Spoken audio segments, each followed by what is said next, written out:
Railway ALP भर्ती 2024 का ALP DV में क्या हो रहा है, कितने बच्चे हो रहे हैं डीवी में पास।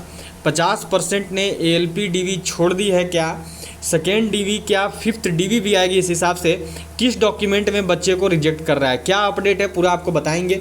उससे पहले आप सभी वीडियो को शेयर कर दीजिए अपने सभी दोस्तों तक, और जो भी चैनल पर पहला बार आए हैं तो जल्दी सारे लोग चैनल को सब्सक्राइब करके बेल आइकन को ऑल पर सेट कर देंगे।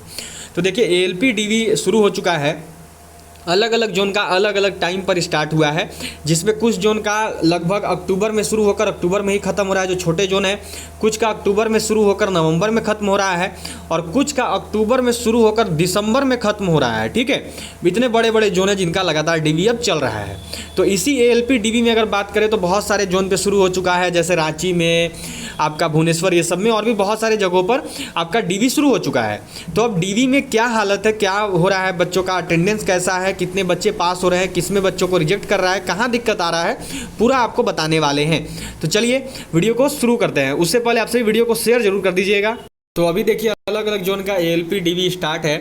इस एएलपी डीवी में अगर बात करें कि बच्चों को दिक्कत कहाँ हो रही है, तो अगर आपका आई टेस्ट में दिक्कत है, अगर आपका आई में दिक्कत है तो थोड़ा बहुत चल जा रहा है, ठीक है, उतना टाइट नहीं ले रहा है, थोड़ा बहुत लेके पास कर दे रहा है, थोड़ा बहुत माइनर चल रहा है, ज़्यादा दिक्कत है तो दिक्कत हो रहा है। ठीक है, अब उसके बाद डॉक्यूमेंट का बात करते हैं कि डॉक्यूमेंट में क्या कुछ दिक्कत आ रहा है, डॉक्यूमेंट में क्या हिसाब है।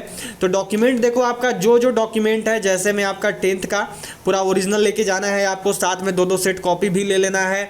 और आपका जो 10th का हो गया, फिर उसके बाद अगर आपने पॉलिटेक्निक पर 10th या ITI है तो 10th या ITI, फिर पॉलिटेक्निक है तो पॉलिटेक्निक, और अगर बीटेक वाले हैं तो वही फिर 10th लेके जाओ, 12th लेके जाओ और अपना बीटेक का लेके जाओ, ये इसेंशियल क्वालिफिकेशन वाला है। इसके साथ साथ देखो आपको जो अपना यहाँ पे आपने कास्ट सर्टिफिकेट, जो फॉर्म भरते वक्त आपने कास्ट सर्टिफिकेट अपलोड किया है, तो बहुत बच्चे क्या करते हैं कि कास्ट सर्टिफिकेट लेके जाते हैं तो यहाँ पे क्या कर रहे हैं ना, पुराना वाला लेके जा रहे हैं। ठीक है, जो उनका पुराना वाला है या फिर नया वाला लेके जा रहे हैं, तो इसमें कन्फ्यूज हो गए हैं कि आखिर हम लोग करें क्या, पुराना वाला लेके जाएँ या नया वाला लेके जाएँ। तो देखिए कास्ट सर्टिफिकेट को लेकर ऐसे कुछ क्लियरली नहीं बोला गया है, पर हाँ एक चीज़ जरूर बोला जा रहा है कि जब आप फॉर्म अप्लाई कर रहे थे तो फॉर्म अप्लाई करते समय आपने जो कास्ट सर्टिफिकेट का नंबर वहाँ पे अपलोड किया है वही कास्ट सर्टिफिकेट आपको लेके जाना है।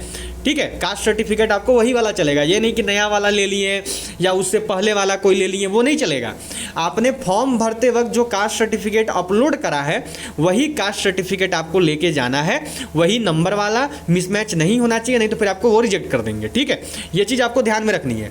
साथ में देखो, आप नया वाला चाहे तो नया वाला कास्ट सर्टिफिकेट लेके जा सकते हैं, अगर आपके मन में है कि नहीं मैं लेके जाऊँगा तो नया वाला लेके जा सकते हो, लेकिन ऐसे कुछ नहीं है। मेन वो मांग कौन सा रहे हैं, तो मेन वो मांग रहे हैं कि आप जब फॉर्म फिलअप कर रहे थे तो फॉर्म फिलअप करते समय जो आपने कास्ट सर्टिफिकेट लगाया था वो कास्ट सर्टिफिकेट आपको दिखानी है। ठीक है, अगर नहीं है तो फिर दिक्कत है।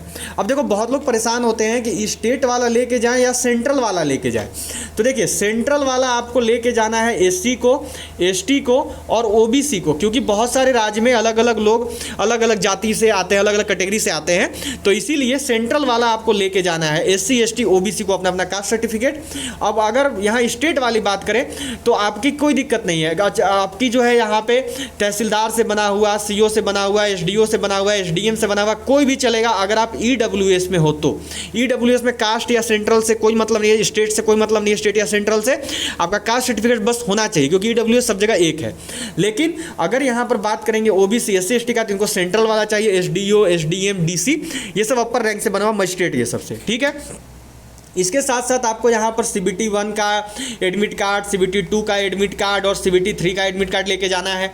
फिर उसके बाद जो आपको अपलोड करने के लिए बोला गया है वो अपलोड कर देना है, सारा का सारा चीज़, बिना अपलोड किए नहीं जाना है, सब चीज़ अपलोड हो जाना चाहिए। ठीक है, तो इतना सब आपको करके जाना है। अब बात करते हैं अटेंडेंस पे। तो देखिए अलग अलग जोन, सारे जोन का यहाँ पर अभी चल रहा है। ठीक है, अलग अलग जोन का अलग अलग हालत है। ठीक है, अटेंडेंस का अगर बात करते हैं तो किसी किसी जोन में तो ऐसा है कि 95 75% बच्चा पहुंच गया है, ठीक है, 2-3 बच्चा छोड़ रहा है।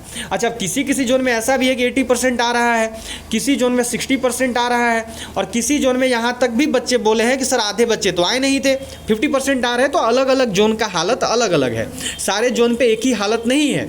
और अभी देखो बड़े बड़े जोन का शुरू होना बचा हुआ है, बिलासपुर का, मुंबई का, जब ये सब का होने लगेगा ना तब देखना, तब और बच्चा छोड़ेगा, ठीक है। तो डीवी का अगर एक रेशियो निकालोगे तो अभी पूरा डीवी कंप्लीट हो जाने दो, फुल डीवी, तब आपको पता चलेगा कि हालत क्या है, ठीक है। लेकिन अगर ऐसे देखेंगे तो अलग अलग जोन में कहीं पर 50% भी है, कहीं पे